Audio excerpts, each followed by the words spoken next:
अस्तु। अद्य कथायाः नाम न मनुष्यशुकः। श्रूयते महोदय, अन्म्यूट् करोतु। आमाम्। अधुना श्रूयते वा? आमाम्, अधुना श्रूयते। अस्तु। अधुना आरम्भं कुर्वः द्वौ एव। आम् आम् मनुष्यशुकः च। भवती एव प्रथम अनुच्छेदक पठतु महोदय। वेतालः शवस्य मुखद्वारा पुनः पुनः कथाः कथयति स्म। इदानीं पुनः कुतूहलेन इव त्रिविक्रमः पुनः वृक्षात् समीपं गत्वा तत्र शाखायां लम्बमानं शवं स्कन्धे आरोप्य मौनमुद्रया श्मशानं प्रति गन्तुम् आरब्धवान्।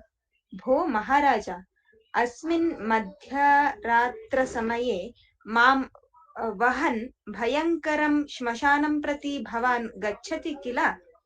भवतः कार्यक्लेशं दृष्ट्वा मम हृदयं द्रवति।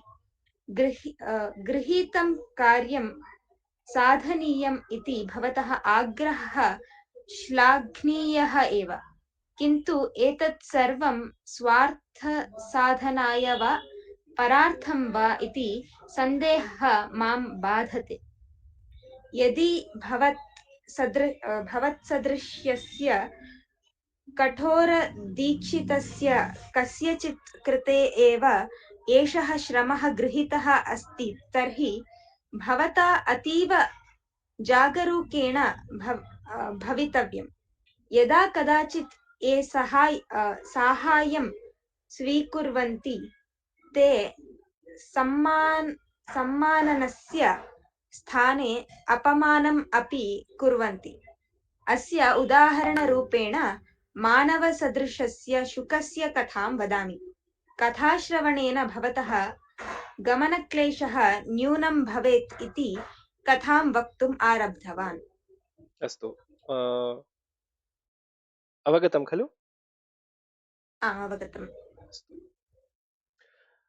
सुदर्शननामकः कश्चित् धारानगरे वसति स्म।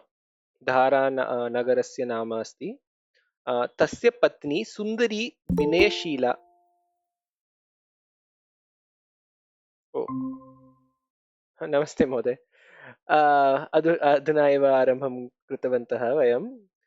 सुदर्शन नामक कश्चित् धारानगरे वसति स्म। तस्य पत्नी सुन्दरी विनयशीला च, बुद्धिमन्तः पुत्राः च, महती सम्पत्तिः अपि आसीत्। तथापि केनचित् कारणेन सः सर्वदा भीतः इव म्लानमुखः दृश्यते स्म। म्लानमुखः अवगतं वा? म्लानमुखः। नास्ति। तं सन्तोषयितुं बहवः बहुविधप्रयत्नान् कृतवन्तः, तथापि सः उल्लासं न प्राप्तवान्। अन्ते तस्य ललाटलिखितमेव तथा स्यात् इति सर्वेषां भावना अभवत्। ललाटलिखितमेव। ओ, I think Mlana is sad face, huh? your face will become frozen like that, no? ललाटलिखितमेव तथा स्यात् इति सर्वेषां भावना अभवत्। अस्तु महोदय, मालती महोदय पठतु अग्रे।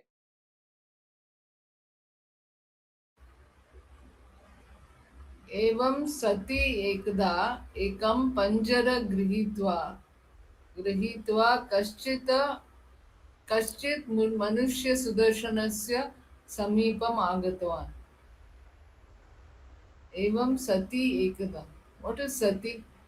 think sometime दृष्ट्वा वदामि।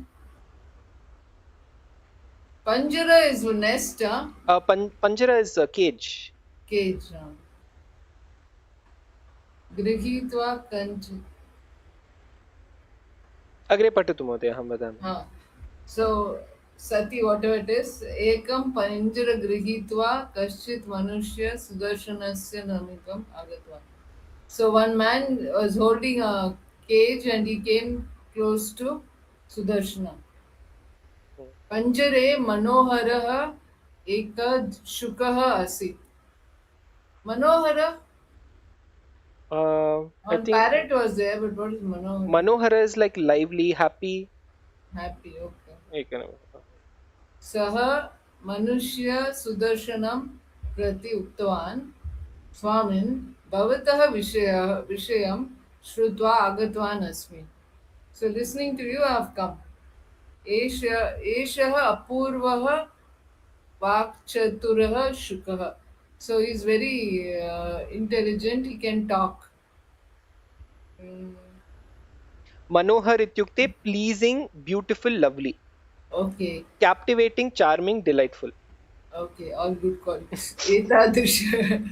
एतादृशः अन्यत्र कुत्रापि न लभ्यते. You will not get such kind of parrot anywhere. एषः रम्याः कथाः वदति येन भवतः मनः उल्लासं प्राप्नोति. So he tells such good stories that you feel happy. एतस्य मूल्यं सहस्रदिनारः. दिनारः? Dinar is the coin currency. Yeah, but dinar is Indian currency. Nah, so this is some foreign currency actually. Okay. Oh, they had dinar then itself. Huh? No, looks like Greek influence. Something has happened.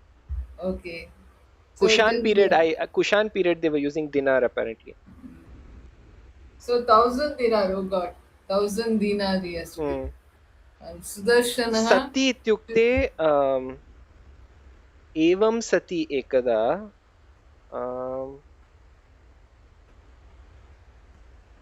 it says gift.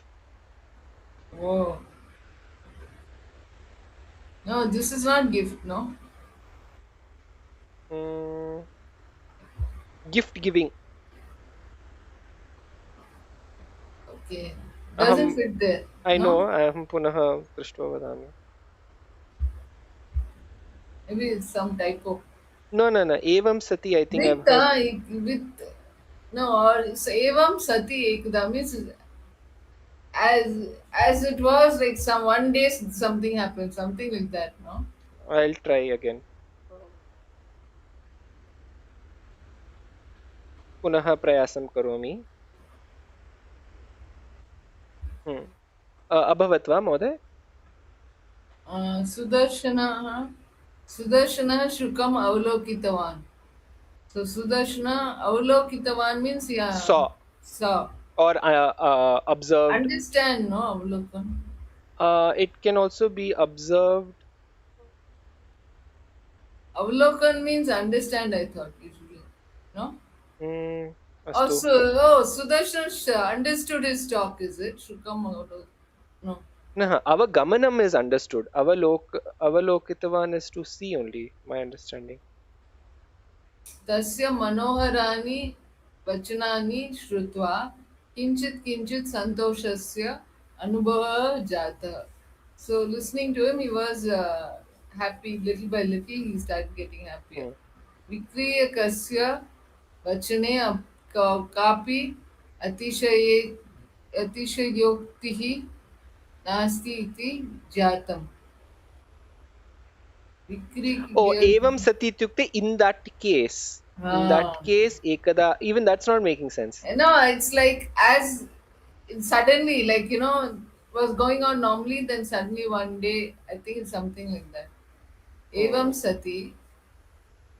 As this was going on, so one guy came with this. No? It seems like that in the context. Adi nadula, something like that. Uske beech mein. Yeah. Sudarshana Hindi translation is better. ऐसा होने पर, correct. So in the Mari Kache,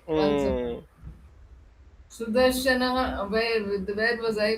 Tasya Manoharani Vachanani Shrutva Kinchit Santoshasya Anubhavat Jatava Vikriya. What is this? Vikriya is to sell. The seller's words Kapi Atishayokti Nasti iti Jatam. Nothing strange, nothing excellent about the book. And it's nothing, he's not as great as what this person is claiming. Takshanameva Saha Sahasram Dinar. Oh, it is the money is not too much for whatever he is doing. I think. वचने का न वचने कापि That it is okay for the amount which is paid because he's paying no takshanameva saha sahasra dinaram datva tam shukam kritavan. So the money he's paying, it is good like that. Yeah. एक निमिषम् Vikri vikrayi kasya. अतिशयोक्ति इत्युक्ते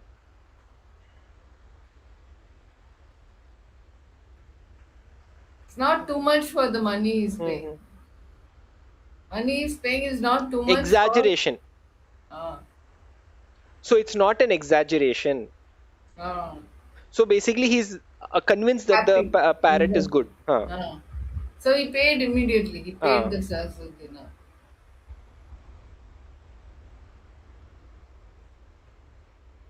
And what is the other word? Avalokayati, no? You, Mode? You wanted avalokayati?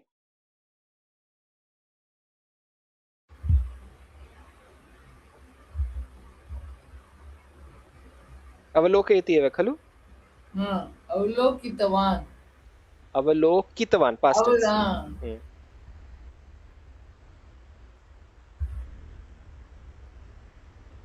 Avalokitavan va? Having seen. Tadeva. Avalokitavan is having seen. Astu agre gachamah. Kavya Mode? तदा सुदर्शनस्य पुत्राः सत्यं तथापि सम्पूर्णतया रोगनिवारणं करोति चेत् तर्हि शुकः समर्थः इति वदामः। केवलं चिन्तापरिहारेण किं प्रयोजनं? तस्य तादृशी वाक्शक्तिः अस्ति किल। सम्पूर्णतया निवारणोपायं किमर्थं न वदति इति उक्तवन्तः। तदापि सत्यमेव इति चिन्तयन् सुदर्शनः शुकं दृष्ट्वा चिन्तायाः शाश्वतपरिहारः कोऽपि अस्ति वा इति पृष्टवान्।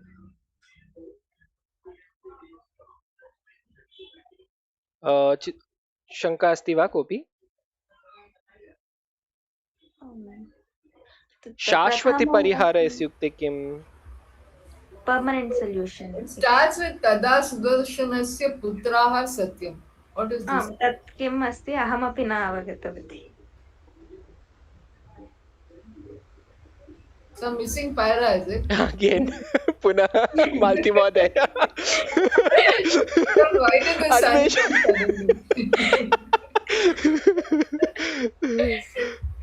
No.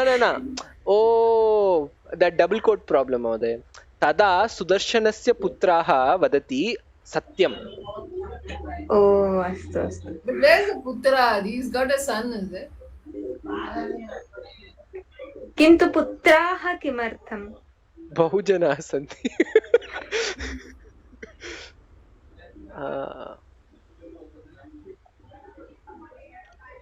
रोगनिवारणं करोति चेत् तर्हि Okay, let's continue. मालती महोदय भवती सत्यमेव वदति. किमर्थम् इत्युक्ते रोगः कुत्र आगच्छति? रोगमस्ति अधुना शुकस्य कृते.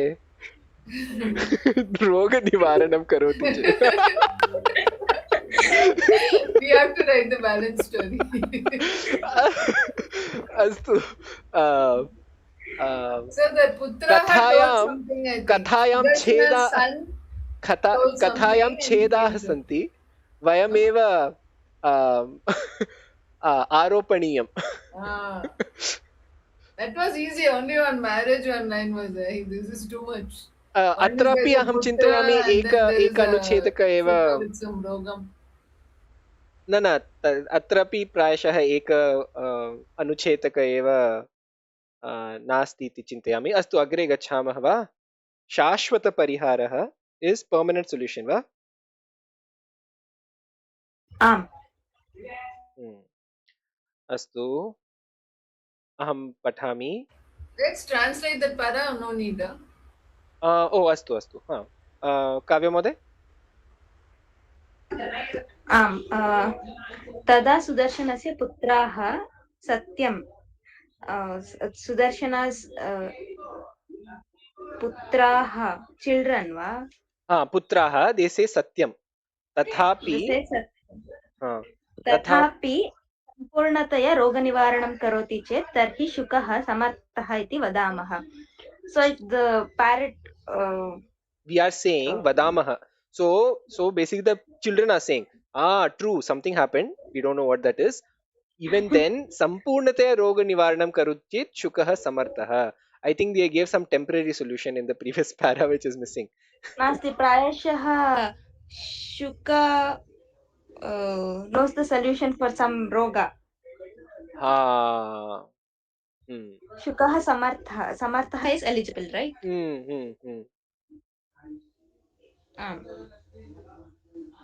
If it cures the disease completely, then we could tell Shuka is eligible. Is Kevalam fit. Samartha is fit, so it's it's good. It's recovered. Shuka is recovered. Shuka is capable of recovering this person's depression of sadness all the time. Right. I think here the meaning is, despite having money, despite having a good wife, this person's always sad. So much so that his face itself becomes the lalata. What was that nice term? Lalata iva. Very sad, depressing kind of face. Yes. No, frozen face. Lalata likitam. Tasya lalatam likitam eva tatha. So always ullasena vina lalata likitam सर्वदा आसीत्. अतः शुकस्य शुकः एव परिहारार्थम् अधुना स्थापयामः. I think the children are happy to see that it's having an impact. किन्तु they are saying कुत्र अस्ति? क्षम्यताम्. Previous one. Bring it down. Did we miss this para? प्रारंभ दिनेषु गृहस्य सर्वेषां जनानां. No. We missed this. We missed this para. Oh. वयं लेखकस्य उपरि दोषः स्थापितवान्. That's good. So we should first think of our mistakes. अहं पठामि. प्रारम्भदिनेषु गृहस्य सर्वेषां जनानाम् अपि शुकस्य विषये प्रीतिः आसीत्. So initially everyone was loving the parrot. किन्तु सुदर्शनः सर्वदा शुकेन सह एव कालं नयति स्म. But Sudarshana was always spending time with the parrot. एवं सर्वदा शुकध्यानमग्नं तं दृष्ट्वा अन्येषां शुकस्य उपरि Asuya Sanjata. Everyone felt jealousy towards the parrot after seeing how much attention the parrot is getting. Saha Vanijya Vyavaharadikam Putranam Hasteshu Nikshiptavan. So all the Vanijya activities, all the business activities for his children, he has handed it over. They should be happy now about it. Evam cha Shukaha eva tasya sarvaswam jatam. सर्वस्वम इत्युक्ते किम? All everything सर्वस्वम. आमाम everything. शुकः मम सर्वस्वम अस्ति. My life. सर्वदा शुकस्य सहवासः अनुचितः इति यः कोऽपि वदति चेत् तदा सः वदति डबल कोट्स शुकस्य महत्वं भवान् नैव जानाति. मम हृदयस्य चिन्तां परिहर्तुम् एषः शुकः एव समर्थः. मम हृदयं कीदृशमिति एषः एव सम्यक् जानाति इति सुदर्शन उत्तरं वदति स्म. तदा सुदर्शनस्य पुत्राः वदन्ति डबल कोट स्टार्ट आम् सत्यं तथापि सम्पूर्णतया रोगनिवारणं करोति चेत् तर्हि शुकः समर्थः इति वदामः. केवलं चिन्तापरिहारेण किं प्रयोजनं? तस्य तादृशी वाक्शक्ति अस्ति किल. सम्पूर्णतया निवारण उपायं किमर्थं न वदति इति उक्तवन्तः. तदपि सत्यमेव इति चिन्तयन् सुदर्शनः शुकं दृष्ट्वा चिन्तायाः शाश्वतपरिहारः कोऽपि अस्ति वा इति पृष्टवान्. So he is asking like You should not only tell stories, you should cure him. Oh my god. Such a high expectation. महोदय एतत्तु कुट्रियं कथा अस्ति खलु. You are asking chatbot to solve all your problems. शाश्वतपरिहारार्थं परिहारं वदतु. अस्तु मालती महोदय पठतु. ननु भोः ननु भोः पञ्चरस्ताः स्वतन्त्र शुकम् एव वदतु महोदय. ननु भोः ननु भोः पञ्चरस्ता स्वतन्त्रजनानां भीति परिहर्तुं शक्नुवन्ति इति भवान् भावयति वा? What is nanu boho? No. ननु भोः No. no re, I think it's like that. Yeah. Kim bho nanu Pancharasta. bhoho, or is it surely boho? I'll check. Nanu seems negative. But Yeah, it's Pancharastah Swatantra Jananam Bhitim Parihantum Shaknuvanti iti Bhavan Bhavayati va. I didn't follow a word. एकनिमिषम्. Oh, nanu boho is look here, my friend. Oh. What is Pancharasta? Panjara is the cage. I have a feeling it's going to ask it to remove the cage. Panjara.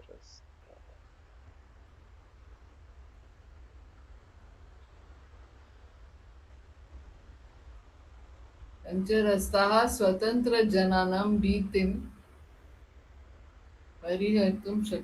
So sitting in the cage, will he be able to do? He's going to remove the cage like that. Bhavatah bhayam chintam cha parihartum upayam kevalam vaktum shaknomi. I think as long as I'm in the cage, I can only give you solutions. I can't do anything more. Open This the much cage. he's talking, huh? The parrot, my god. Bhavatah jivanam kevalam swartha sadhanaya mastu. So it's not only Bhavatah jivanam kevalam swartha sadhanaya mastu. It's not only for Selfishness. Pararthamapi jivami iti abhyasam karotu. Others should also live. No. Parastha I think is for others also. Do for Yeah, others. so pararthamapi Panjarastha jivami ityukte iti. caged. Tadeva. Others should also lead a good life. You should have that feeling. Tada chinta pariharita bhavati iti uktavan shukaha. Tada chinta pariharita. Panjarastha ityukte caged महोदय. Okay. Rasta is also there, no? Okay. Tada chinta pariharita bhavati iti uktavan shukaha. So think of that, says the Shuka, no? अहं चिन्तयामि विक्रेता अस्य शुकस्य एतादृश शिक्षितवान् पुनः मां प्रति प्रत्यागच्छतु तर्हि अहं पुनः विक्रयणं कर्तुं शक्नोमि इति. I think the seller says you should give him more money. अहं वदामि प्रायशः विक्रेता शुकस्य एतादृश शिक्षा दत्तवान् पिञ्जरस्य बहिः आगत्य पुनः मम कृते प्रत्यागच्छतु अहं पुनः विक्रयणं करोमि इति. You argue that you should be free, then only you make him okay and he'll fly away. Okay. Tada chinta priyarta bhavati iti tvan shukah. Tadarabhya sudarshanah daridranam krite kinchit sahayam kartum arabdhavan. So he started donating to the poor people. Tena jananam samuhe tasya kirtihi vardate sma. Tena cha tasya manasaha utsaha api jayate sma. So So the parrot was telling you should be generous to others. उचित Not to the parrot. So he said you start वचनमेव helping.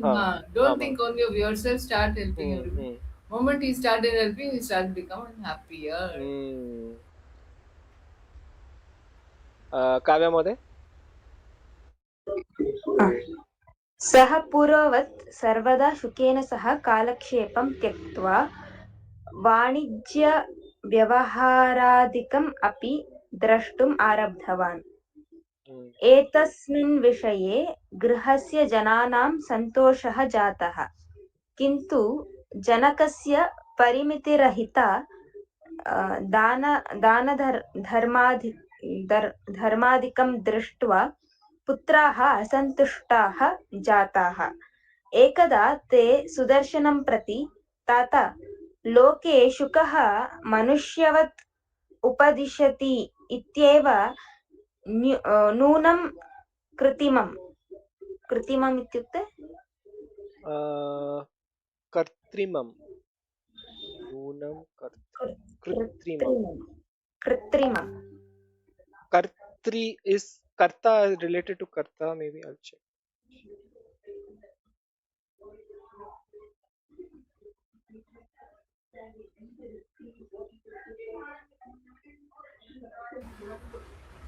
What is it otherwise, other than Kritrimam? It says Pratita. कृत्रिमम् इत्युक्ते artificial. Oh, AI खलु, that's also कृत्रि. No, Kritrimam is artificial. We did that, no? Once you remember, we're speaking about Parivar, like environment. Artificial. भवतः सर्वमपि धनं एकदा ते सुदर्शन प्रति तात लोके. What is this meaning? तात is father. पिता लोके शुकः मनुष्यवत् उपदिशति इत्येव नूनं. They're saying there's something not right about a parrot that is giving giving advice, advice like a human. Even I had it out. अतः एषः यः कोऽपि मान्त्रिकः शुकः स्यात्. This must be some bewitched, some What happened to Kavya? क्षम्यताम्.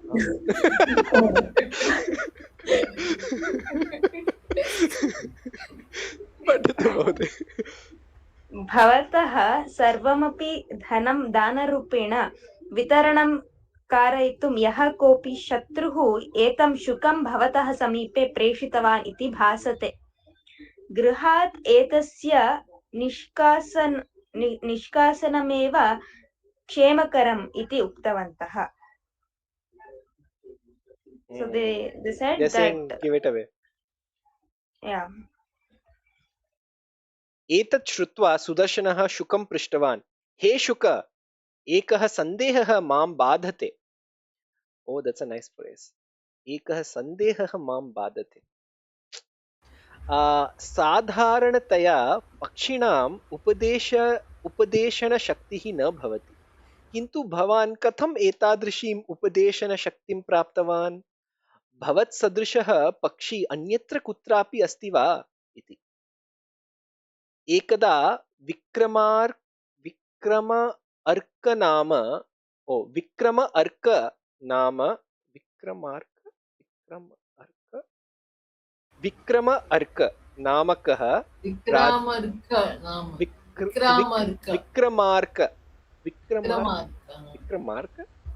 That's a name. Vikramaditya is only Vikramaditya. न एतत् कथायाः अन्ते पुनः एक कथा अस्ति. विक्रमार्क नामक राजा शुकरूपं धृत्वा जीवितवान्. I think this is the Shuka giving the answer. तदा सः शुकीम् एकां पत्नीरूपेण स्वीकृतवान्. Shukim is female parrot. Shukim.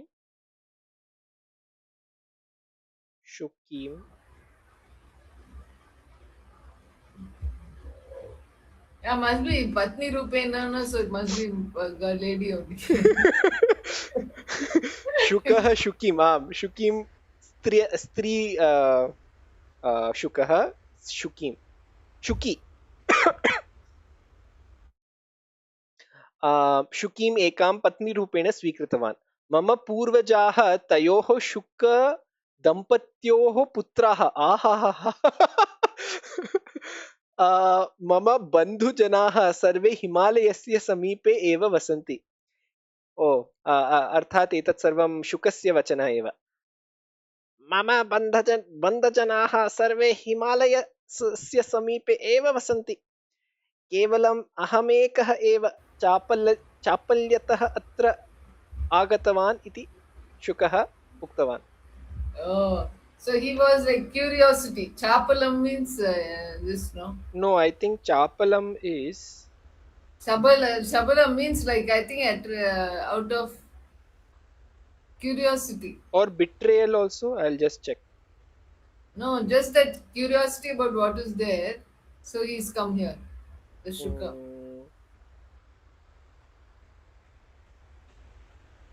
Chapalyam.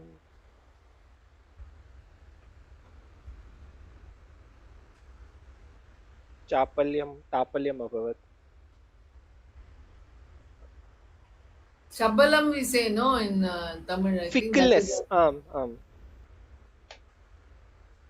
Everyone is quietly staying there. This fellow comes here to see what is happening. So Shukasya uttaram shrutva Sudarshanam triptah jata. He's happy. किन्तु तस्य पुत्राणां तृप्ति न अभवत् सुदर्शनः तु शुकस्य वचनानुसारेण दानं करोति स्म. So he continues giving danam. शुकः एकदा आर्य भवान् महादाता अतः प्रार्थयामि. महादाता? You are a great person. Arya. प्रार्थयामि, but he is praying, no? That's why I'm requesting. Ataha I am requesting. Ataha प्रार्थयामि. Oh, that's the end of the sentence.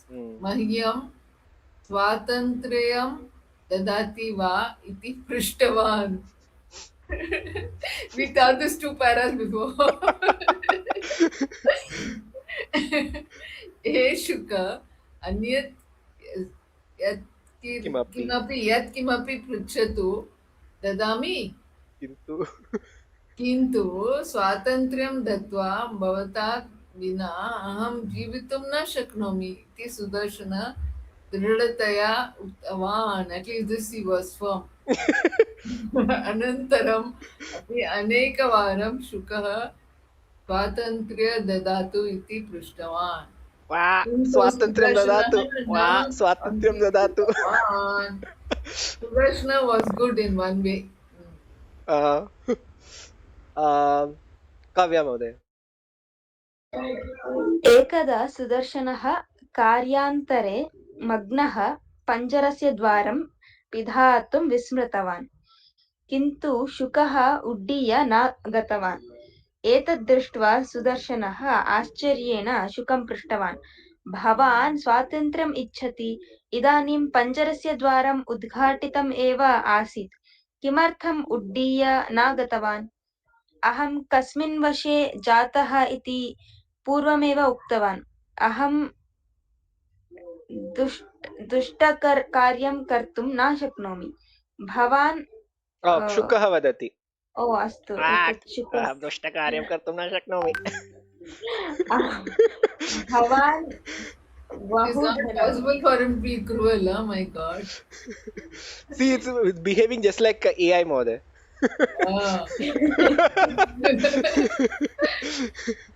AI Shukam. भवान् बहु धनं दत्वा मां क्रीतवान्.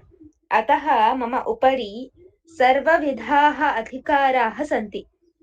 भवान् मनःपूर्वकम् अनुमतिं न ददाति चेत् अहं गन्तुं न इच्छामि. न्यायमार्गं त्यक्तुं मम मनः न इच्छति च इति शुकः उक्तवान्. यथा पुरुषः पत्न्याः अनुमतिं विना संन्यासः स्वीकर्तुं न शक्नोति, तथापि शुकः किमपि कर्तुं न शक्नोति. अनन्तरं सुदर्शनः पञ्जरस्य पिधानकार्ये श्रद्धां न अवहत्.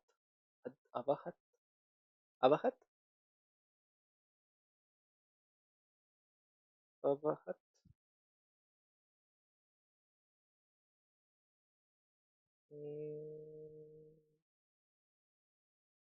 अवहत् अवगतं वा शब्दस्य अर्थं? वहति is What is pidana karye? कुत्र पिधानकार्ये? closing. What? पिधातुं was open खलु? Opening, I think opening work. So Shraddham na avahat. So he doesn't show interest in closing the cage because the parrot is not going to go away, is it? Avahat is carried. So he didn't do the work of closing the cage. He never closed it down because anyway he's not going to go, I think.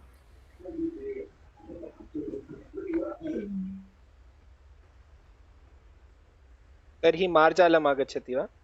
पिधानम् इत्युक्ते लिड्.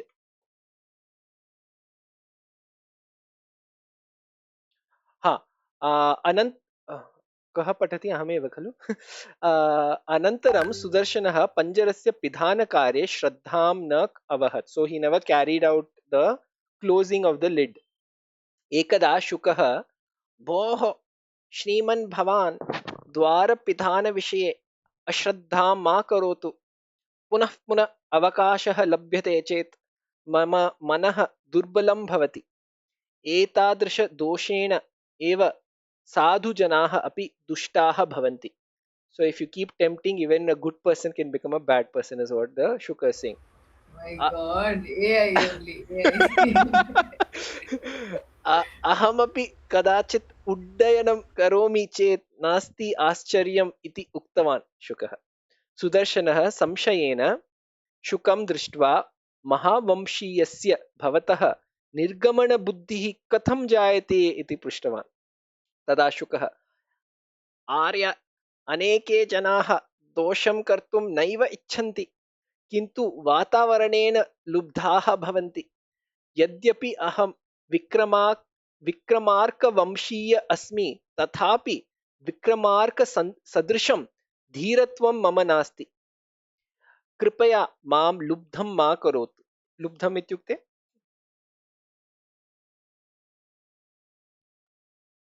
लुब्धम्. It's used before previous the sentence also. Lubdaha, same lubdam, lubdaha.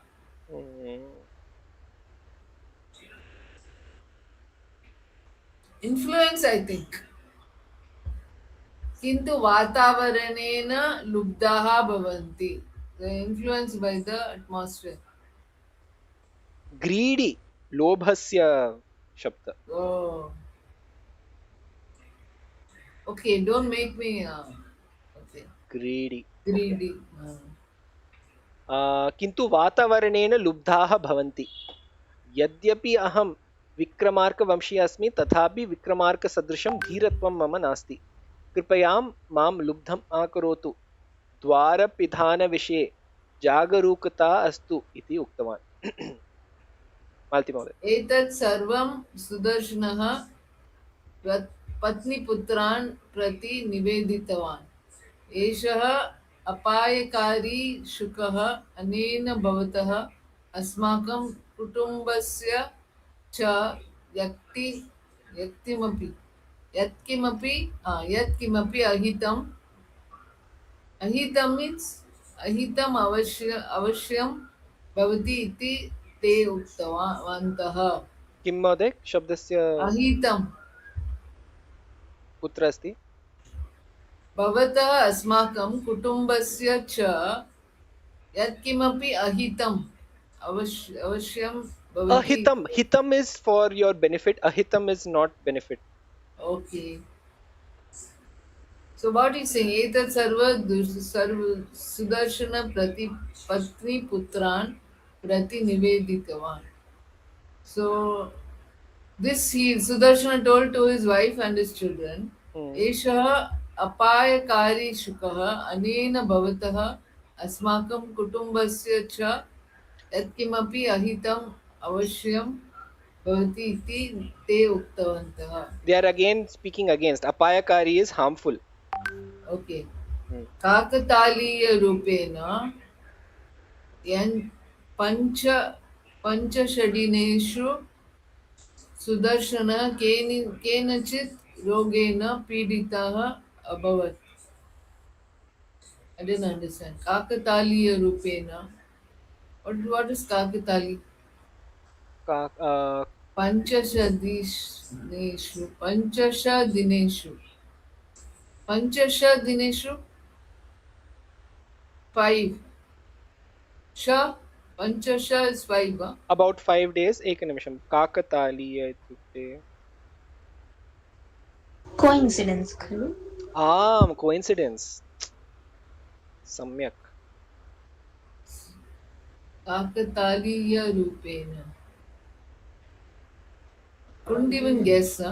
Panchashadineshu Sudarshana केनचित् रोगेण पीडिता अभवत्. शुकस्य एव कारणम् इति सर्वे उक्त्वा हननम्. So coincidentally he falls sick.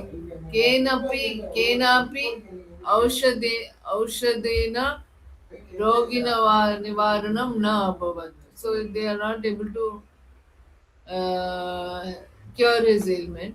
तदा वैद्यः सुदर्शनं प्रति भवतः रोगस्य निवारणं केवलं राजगन्धिनामिकया मूलिकया एव शक्यम्.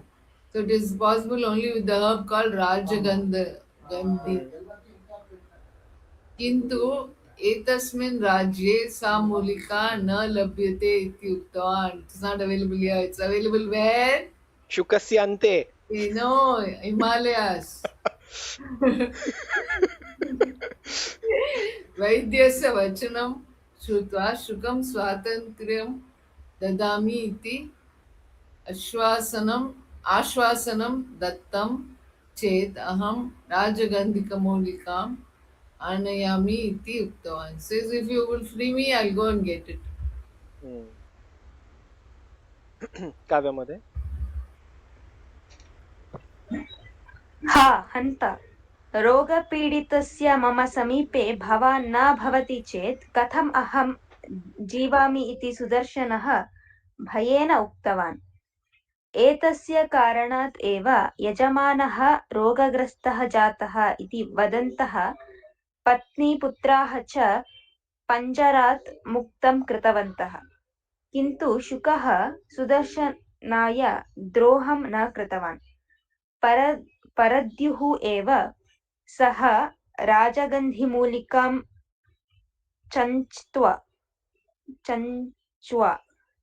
चञ्च्वा गृहीत्वा आगतवान्.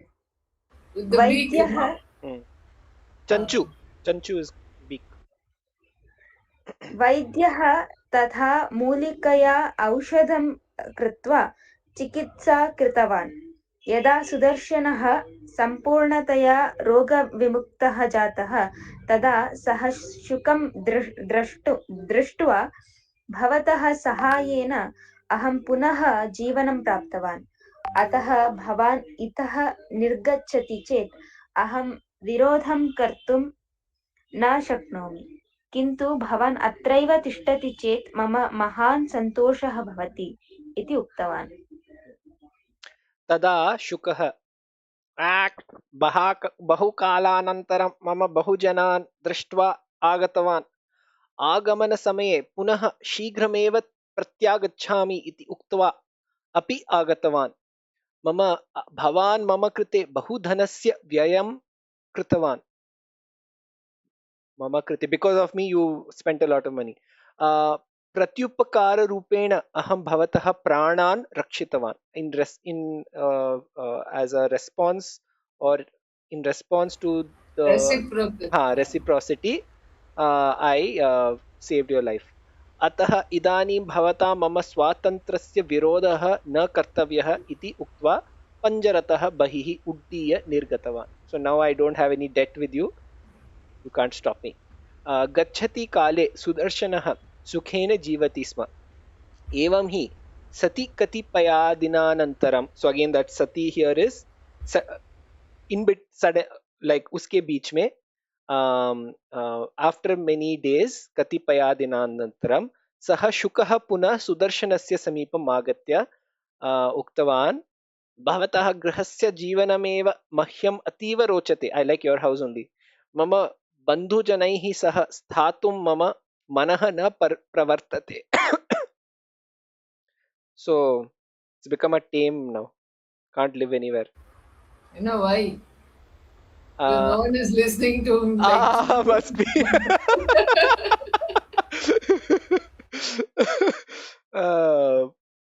प्रवर्तते कुत्र कुत्र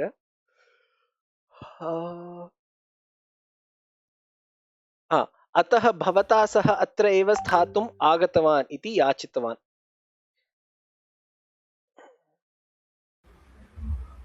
किन्तु सुदर्शनः शुकस्य वचनं न अङ्गीकृतवान्. यत्र कुत्रापि गच्छतु इति शुकं गृहतः प्रेषितवान् च. मालती महोदय. एवं रीत्या वेतालः कथां समाप्य महाराज सः शुकः सुदर्शनस्य प्राणान् अपि रक्षितवान्. एतादृशस्य शुकस्य कृते अपि आश्रयः दातुं सः किमर्थं निराकृतवान्? सः मान्त्रिकशुकः इति सुदर्शनः अपि विश्वासं कृतवान् वा? एतस्य संशयस्य उचितम् उत्तरं भवान् जानन् अपि यदि न वदति तर्हि भवतः शीर्षं सहस्रदा छिन्नं भवति इति उक्त्वा तूष्णीं भवति अभवत्. काव्या महोदय. तदा त्रिविक्रमः एवम् उक्तवान्. सः मान्त्रिकशुकः इति विश्वासं कृतवान् नैव. यद्यपि तस्य समीपे पर्याप्तं धनम् आसीत्, पत्न्याः पुत्राणां च समीपे सः प्रियः आदरणीयः च आसीत्, तथापि कयचित् अनिर्वचनीय चिन्तया सः पीडितः आसीत्. तदापि सत्यमेव. किन्तु शुकः स्वीयमधुरवचनैः उचिताभिः सूचनाभिः तस्य चिन्तां दूरीकृतवान्. तस्मादेव कारणात् सुदर्शनः शुकाय स्वातन्त्र्यं दातुं न अङ्गीकृतवान्. तस्य रोगस्य निवारणार्थं शुकः राजगन्धिमूलिकाम् आनीय पुनः बन्धुजनानां समीपे गच्छामि, मम स्वातन्त्र्यस्य अवरोधः मास्तु इति उक्तवान्. तस्य वचनेन बन्धुजनानां विषये मानवस्य कर्तव्यं किम् आत्मीयता नाम कीदृशी इति सुदर्शनः ज्ञातवान्. सः मानवसदृशः शुकः.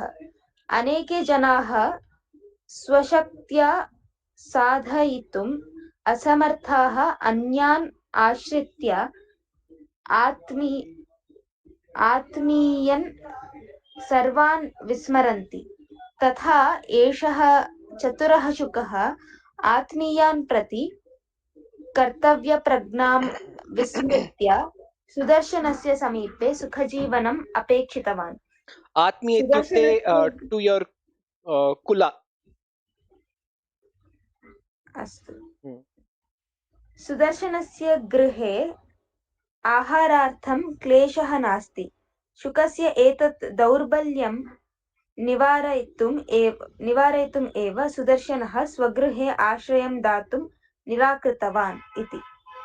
एवं महाराजस्य मौनभङ्गे जाते तत्क्षणमेव वेतालः शवेन सह अदृश्यः भूत्वा पूर्ववत् वृक्षस्य शाखायां प्रलम्बमानः आसीत्. What is the ras para? I didn't understand. You all understood? Basically, you should let humans be independent and self-sustaining. The parrot had become dependent on food from, I think, the Sudarshana is my understanding. Kavya Mode, bhavati kim avagatavatī? नास्ति. अहमपि तथैव अवगतवती. किन्तु It was not a good answer. तत्रैव it should not तत्रैव become Bhagna. तत्रैव सहस्रधा करणीयम् Bhagna. शुकः बहु किं लायल् आसीत्, किमर्थं सः आश्रयं न दत्तवान्? अहमपि एवमेव चिन्तयामि, यदि कोऽपि संस्थायां वयं कार्यं कुर्मः, पुनः तत्र न गन्तव्यम् इति। यथा अहम् एका संस्थायाम् अहं कार्यं कृतवान्, 5 वर्षानन्तरम् अहम् अन्य किमपि कार्यं कृत्वा यदि वयं पुनः आगच्छामि, किञ्चित् ये जनाः अहं विस्मृत्य गतवान् ते अन्यस्थाने भवितुं शक्नुवन्ति। मम कौशल्यं निपुणता अपि भिन्नः अस्ति, परन्तु प्रायशः ते अहं यथा पूर्वम् आसन् तथा एव ते मम दृश्यन्ते। This is more complicated than the passage. यत् अहं वक्तुम् इच्छामि प्रायशः अहं सम्यक्तया वक्तुं न शक्नोमि, परन्तु उदाहरणार्थम् अहं तथैव चिन्तयामि। किन्तु सः शुकः खलु। Point, Kavya. परन्तु एषः शुकः मानवसदृशशुकः, सः मानवसदृशशुकः। अस्तु, अहं gene is from the mother. एकनिमिषं। मम स्वातन्त्र्यस्य अवरोधः मास्तु इति उक्तवान्। सो शुकः एव उक्तवान् छोड़ दो आंचल, अर्थात् मम अनुमतिं ददातु, अहं गच्छामि इति। तस्य वचनेन बन्धुजनानां विषये मानवस्य कर्तव्यं किम्, आत्मीयता नाम कीदृशी इति सुदर्शनः ज्ञातवान्। अर्थात् what is the importance of being with your family. बन्धुजनानां विषये मानवस्य कर्तव्यं, you have a duty towards your family. यथा सुदर्शनः अपि पूर्वं केवलं शुकस्य उपरि मग्नः, ध्यानमग्नः आसीत्,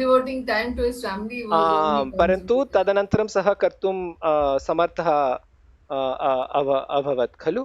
तथैव शुकः अपि अधुना शिक्षा प्राप्तव्यम् इति। सः मानवसदृशशुकः, अनेके जनाः स्वशक्त्या साधयितुम् असमर्थाः अन्यान् आश्रित्य आत्मीयान् सर्वान् विस्मरन्ति। अनेके जनाः, many people, स्वशक्त्या साधयितुं, means he's become friendly to human beings. No, मानवसदृशशुकः is I think domesticated shukah or human like shukah. He's only close to human beings. He's not, he does not know how to be close to other parrots. Okay, janaha swashaktya, with their own power, sadhayetum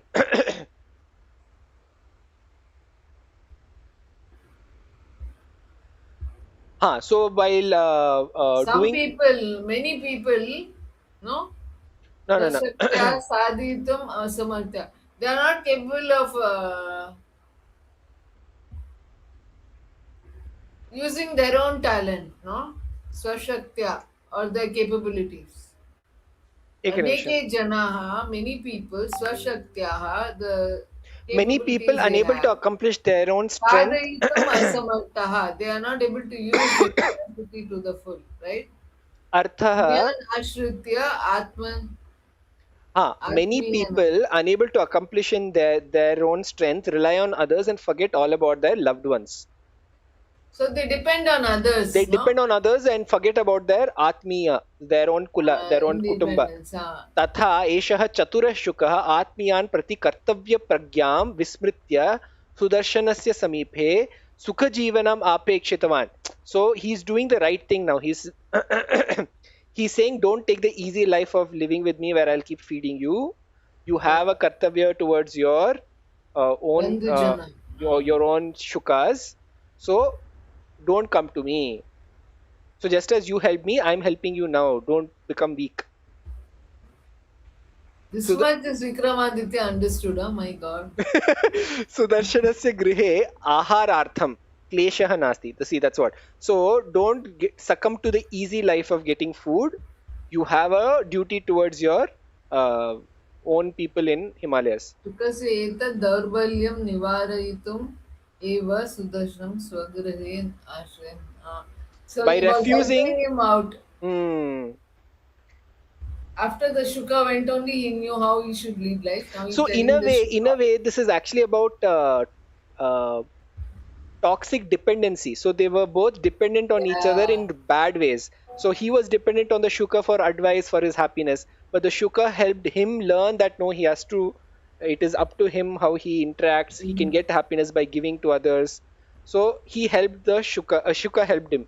So now it's his turn to help the Shuka by saying, no, don't take the easy life by living with me. Your duty is with your own people.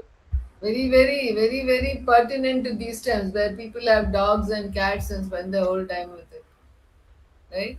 Hmm. Same type of story.